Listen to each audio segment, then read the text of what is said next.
Alright, hello and welcome back everyone for another video. So before I get into today's Bible study, I just want to give you guys one real quick update.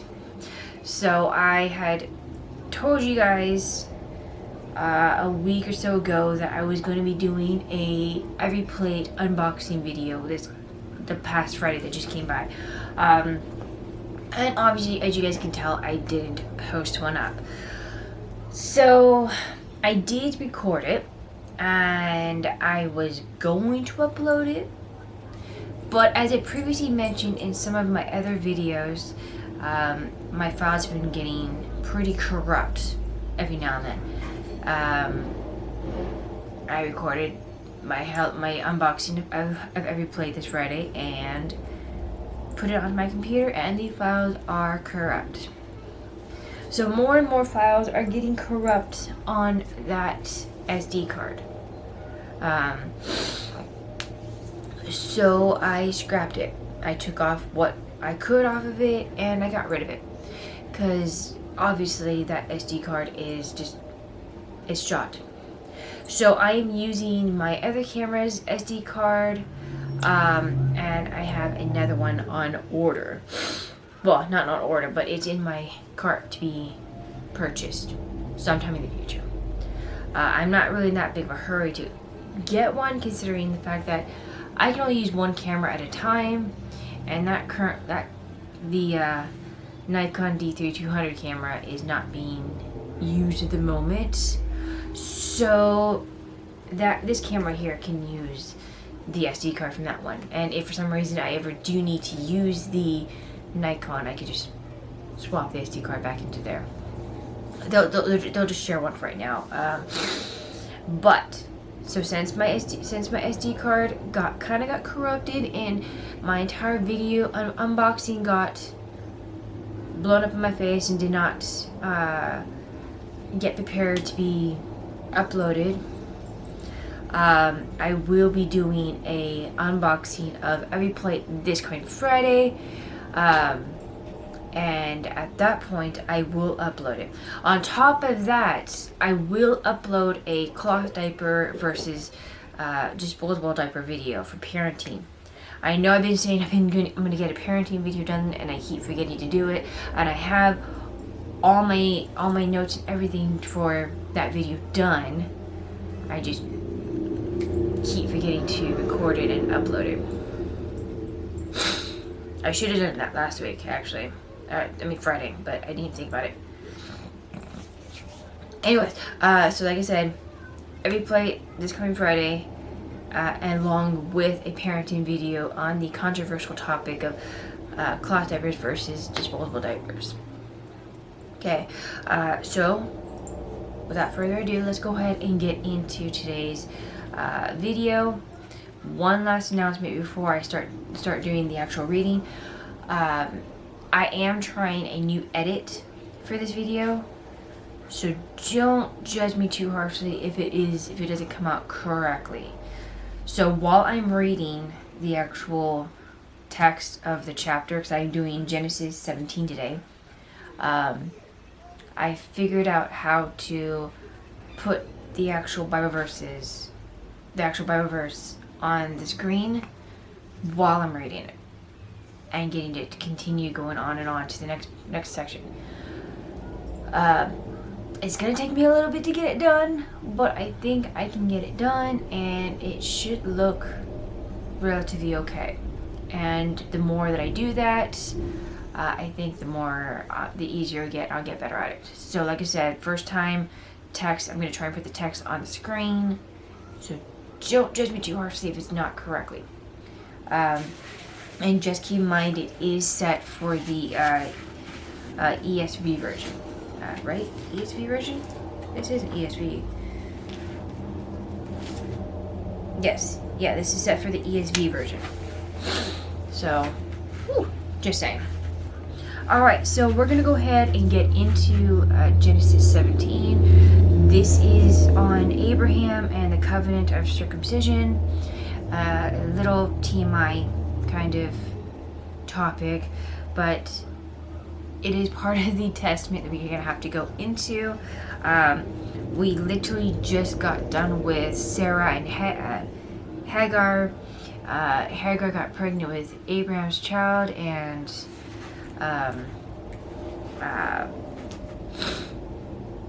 she bore him a son named Ishmael. And now we're going to go into Abraham and the covenant that will lead to what is still practiced today. Alright, so let's go ahead and go into it. Alright. When Abraham was 99 years old, the Lord appeared to Abraham and said to him, I am God Almighty. Walk before me and be blameless, that I may make my covenant between me and you, and may multiply you greatly. Then Abraham fell on his face, and God said to him, Behold, my covenant is with you, and you shall be the father of multitude nations. No longer shall your name be called Abram, but your name should be called Abram.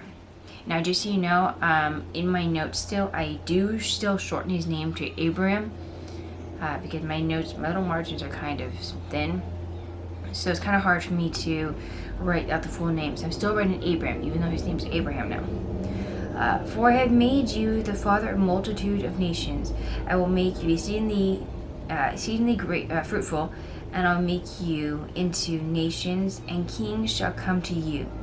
And I will establish my covenant between me and you, and your offspring after you, throughout their generations, for an everlasting covenant, to be God to you and to your offspring after you. And I will give to you and your offspring after you the land of your sovereigns, all of the land of Canaan, for an everlasting possession, and I will be their God. And God said to Abraham, As for you, you shall keep my covenant and your offspring after you throughout the generations. This is my covenant, which you shall keep between me and you and your offspring after you. Every male among you shall be circumcised. You shall be circumcised in the flesh of your foreskins, and it shall be a sign of the covenant between me and you. He who is 8 days old among you shall be circumcised. Every male throughout your generations, whether born in your house or bought with your money from any foreigner who is not your offspring, both he who is born in your house and he who is bought with your money shall surely be circumcised. So shall my covenant be in your flesh, an everlasting covenant. Any uncircumcised male who is not circumcised in the flesh of his foreskin shall be cut from his people. He has broken my covenant. So that is the first section of it. I'm going to just go ahead and jump into the second section of it, and then we'll go ahead and go over the notes. Okay, it's not too much longer.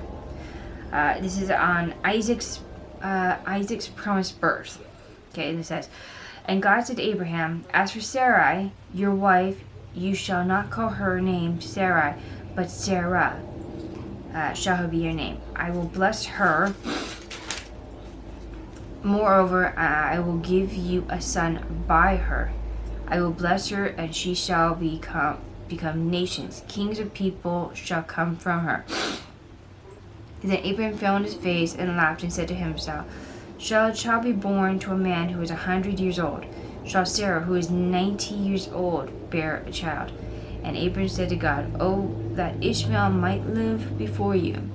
God said, No, but Sarah, your wife, shall bear you a son, and you shall call his name Isaac. I will establish my covenant with him as an everlasting covenant for his offspring after him. As for Ishmael, I have heard you. Behold, I have blessed him, and I will make him fruitful and multiply him greatly.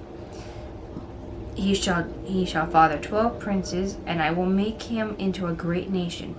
But I will establish my covenant with Isaac, whom Sarah shall bear to you at this time next year. When he finished talking with him, God went up from Abraham. Then Abraham took Ishmael his son, and all that was born in his house, and or bought with his money, every male among the men of Abraham's house, and he circumcised the flesh of their foreskins that very day, as God had said to him. Abraham was 99 years old when he was circumcised in the flesh of his foreskin, and Ishmael, his son, was 13 years old when he was circumcised in the flesh of his foreskin. That very day, Abraham and his son Ishmael were circumcised, and all the men of his household were those born in his house, and those bought with money from a foreigner were circumcised with him. That's a lot. I sometimes get tripped up over the things. Anyways, so that is the entire chapter 17. So let's kind of go back over real quick and touch up on a couple key points and a couple things that I just kind of noticed in the actual chapter. Some notes I made. So first, I'm going to point out when it said that the Lord, in the very beginning of 17, when it says the Lord had actually appeared to Abraham, I want to point out that this is a appearance of Jesus himself in human form. Okay, so he's basically appearing to Abraham in human form, which is in the appearance of Jesus, he doesn't come up until the New Testament.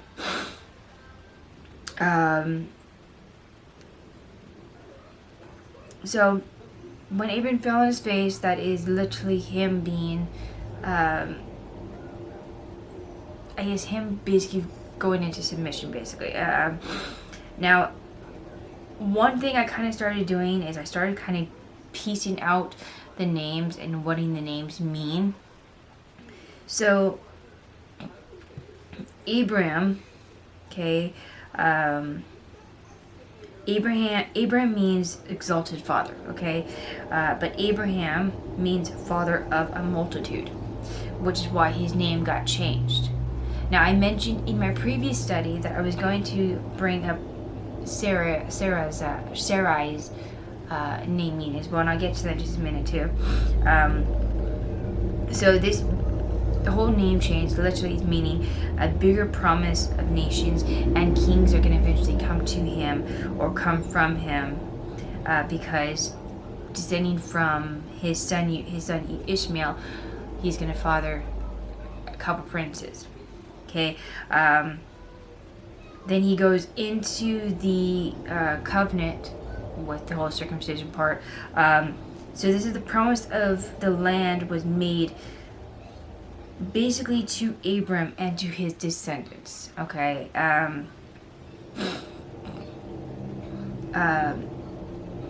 He goes into the whole covenant thing. So the immune system is at the optimum level for such a procedure around the 8 days old, which is why he's saying 8 days. But at this point, there's already people who are older than 8 days, so everyone's getting circumcised at that point. Now, if you don't know what circumcision means, I would recommend going to Google and looking that up, because I'm not really comfortable discussing that part, because it's related to a male sexual organ, and kind of little TMI. Just go look it up, okay? But anyways, so the circumcision simply would mark every male among Abraham's covenant, among his every covenant and under his generations and descendants and all that kind of things. So God introduces the circumcision. He gave Abraham something to do within the covenant. Okay, so God's been promising, hey, I'm going to give you all this land. I'm going to give you all this to your descendants. I'm making this covenant with you and your people. But Abraham hasn't had to do anything yet for the covenant. Now God is actually giving him something to do. Say, hey, we're making this covenant, but now here's something I need you to do. I need you to go do this. Everyone that is going to be in your household that you bought, descendants of you, they need to be circumcised. So go do this, and it's now part of the stipulation for the covenant kind of. So everyone 8 days or older has to go get circumcised. Those who reject the circumcision are literally rejecting the sign of the covenant, which means they're rejecting God in a sense. Okay. So I'm not going to go too much into that because, like I said, that's kind of a TMI kind of thing. It's a guy thing, okay? I mean, I had to do it with my kid, but just saying that is something you don't really talk so much about on YouTube or online. Okay? So let's go ahead and get into Isaac's birth promise. So Sarai and Sarah both mean princess, okay? The only difference between them is the level of ranking. So Sarah is considered to be, like I said, means princess, but it's considered to be a little lower than Sarah. So ranking wise, Sarah is a little more higher of authority in the term of princess. Okay, so that's kind of why God changed her name. He basically gave her a higher standing. Basically, he gave her a higher standing, higher ranking, because now she's going from being she's actually going to be having a kid. She's going to be actually mothering a kid that's going to go pretty far in life. Okay, so her emphasizing the word her is emphasizing that it won't be a surrogate mother situation. So in Sarah and when it came to Sarah and Hagar part, Sarai gave Abraham permission to have a relationship with her servant Hagar and have a child with her or through her. Because at that time Sarah couldn't have a kid. She was not even on the possibility of thinking, hey, I'm going to have a kid later down the road. So she gave Abraham her servant, said he can have a kid with her, and she could be the surrogate mother to that kid. So the kid that Hagar had was supposed to be Sarai's kid, and it's surrogate mother kind of situation. This situation, God is basically telling him, hey, it's not going to be a surrogate mother situation. Sarah, your wife, is going to have the child. So he's really emphasizing the her. I will bless her. I will give you a son by her. I will bless her. She shall. So basically, he's literally really emphasizing the fact that it is going to be Sarah who's going to get pregnant, carry the child for the 9 months, and actually birth out the child. Okay, so at that time, he didn't fully understand, or I guess comprehend, that Sarah was going to get pregnant, which is why he questioned the fact that, shall a child be born to a man who is 100 years old? Shall Sarah, who is 90 years old, bear a child?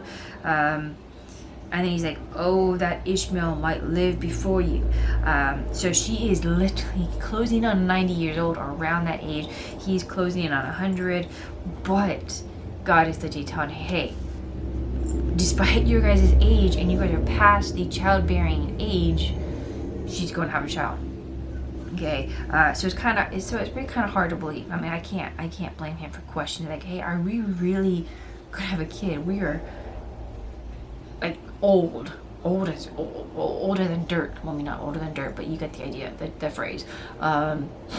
He is really old, she's really old, and they're gonna be having a kid. That just seems kind of really unheard of. So he's kind of questioning it, and he's not really sure that is actually true, which is why it says, God goes on to say, it says, no, Sarah, your wife, shall bear you a son, and you should call him Isaac. Okay, no, Isaac, where is it? It says, Isaac's name means he laughs, for various reasons, okay? So here, as you can tell, Abraham is already laughing about how the fact that he's going to be fathering a kid at 100 years old. Into 18, if you guys have already read that as well, there's a part where Sarah overhears Abraham talking to God about how she's going to get pregnant, and she laughs as well. So his name, Isaac, means he laughs. Okay, so God promises that she, Sarah, will bear the child, but he'd be called Isaac because he would bring a joy to his parents. So now they're finally getting the chance of actually being parents together, not a surrogate parent kind of thing, not a foster parent, not an adoptive mother, not any of that kind of situation, but an actual parent. Okay, so God would bless him, and he would multiply, and he would have a great nation, but his covenant would be established with Isaac. And he's emphasizing, hey, I'm still going to bless Ishmael. I will make him fruitful. I will make him into a great nation. But it's Isaac that he's going to establish the covenant with. Okay. So then he goes down to the fact that Abraham is going about and fulfilling what God had told him to do with the circumcision, and he takes anyone who's born. He takes Ishmael, all those who are born in the house, all those he bought with his money, every male among the household, and he circumcised them of their foreskins. Like I said, if you guys don't know what that means, go look it up because I'm not going to explain it. Okay, Abraham was 99 years old when he got circumcised. Ishmael, his firstborn with Hagar, was 13 years old, and at that point, Abraham's obedience was complete, and let's see. Go sit down, puppy. Go sit down, please. Take a toy. Take a toy and go sit down. Yeah, so okay.